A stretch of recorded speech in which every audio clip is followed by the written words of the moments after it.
Walang barya? Eh di ako yung magpapapalit nito. Wala siyang barya. Nakakahiya yung computer shop. Walang barya. Okay lang yan. Kailangan masaya tayo. Tayo na lang yung magpapalit. Hindi!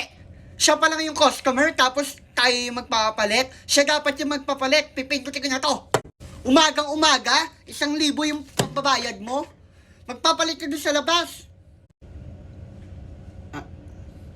Hoy, ano ba tingin mo dyan? Bakit? Ate, wala pa ba magta-time? Kanina pa ako nakatayo dito eh. Wala pa. Wala pa? Ano? Wala pa rin magta-time?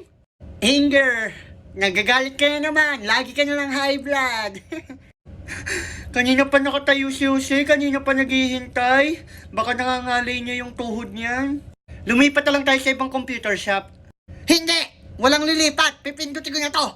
Ate, kanina pa ako nakaupo dito.